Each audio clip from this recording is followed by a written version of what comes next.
Hi, it's been a while since I've recorded a message for you, but I really wanted to share something with you to help you reflect and maybe have something to discuss in your growth groups this coming week. On Sunday last week, we talked about Jesus being the cornerstone, fulfilling the words of Psalm 118, and Peter reflecting on that in his first letter to the churches, saying that Jesus is our cornerstone and the rock on which our church should be built. And I wanted to just pick up on something else that Peter wrote in that same letter. When he was writing to the churches and the Christians spread across the world at that time, he was encouraging them to stand firm in the trials and the tests. And there's a great passage that I want to just look at briefly from 1 Peter chapter 1. Let me just read those words to you.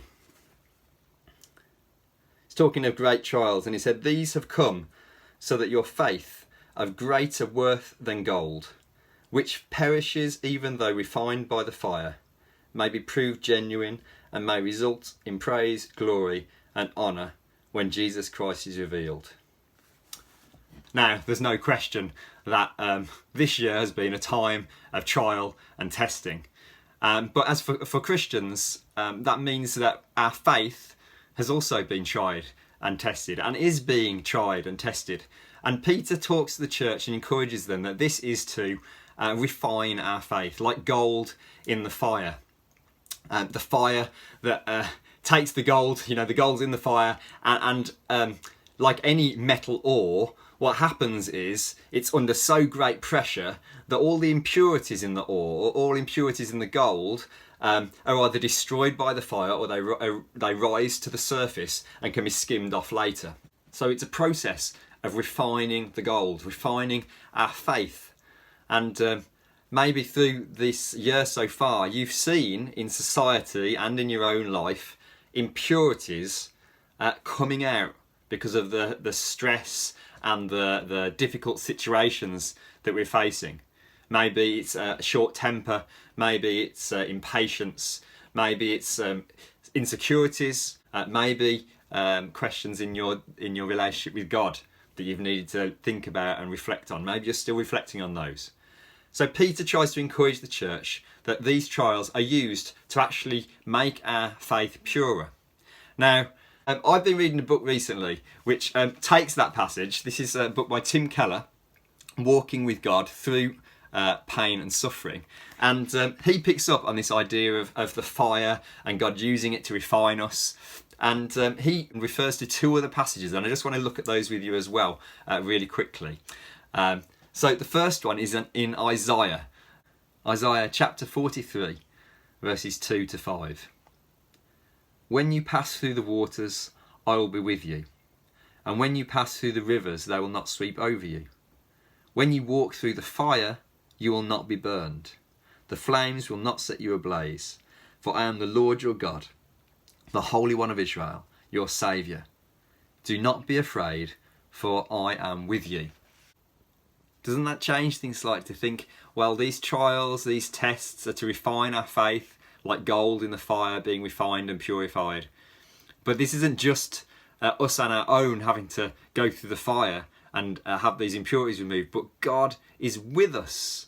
As you walk through the fire, I will be with you. You'll not be burned. I will be with you in the fire. In this trial and these testings, God is with us. And it's not just in Isaiah where that's prophesied, when you walk through fire, I'll be with you, but it's literally fulfilled, physically fulfilled in the story in Daniel, of the story of Shadrach, Meshach and Abednego. You know the story, I'm sure, of the three men who refused to bow down to King Nebuchadnezzar and so were thrown into a fiery furnace. And we see in Daniel that God does physically walk with them in the fire. Let me read those verses to you. This is Daniel chapter 3, verses 24 to 25.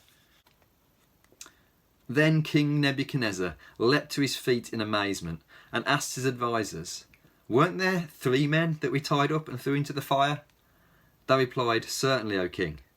He said, 'Look, I see 4 men walking around in the fire, unbound and unharmed, and the 4th looks like a son of the gods.'" Who was in the fire with Shadrach, Meshach and Abednego? God himself walked amongst them in the fire, and they weren't harmed. They weren't burned by the flames in their test and their trial. God was with them. Just like King Nebuchadnezzar saw someone that looked like a son of the gods walking in the furnace with Shadrach, Meshach and Abednego. Jesus came into the world to walk with us through our fires, to refine our faith, to make us pure and holy like him. He came to be with us, to walk this earth with us. He went to the cross, the greatest furnace of affliction, the greatest suffering anyone could endure, so that we would be able to walk with God the whole of our lives, knowing Jesus with us in the fire, knowing Jesus helping us to deal with the impurities in our hearts, and to walk with him in faith and confidence because he's with us and he's helping us to become more and more like him. So yes, these times are tough and they're trying and hard, but we have a God who has sent his Son to walk with us. Jesus has been through the fiery furnace for us, and he walks with us even now. I hope you know him walking with you.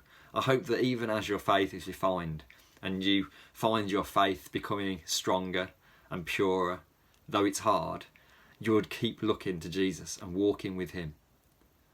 So I wanted to encourage you with that today and give you a couple of questions that maybe you can talk about in your growth groups if you're meeting this week. So here are 2 questions.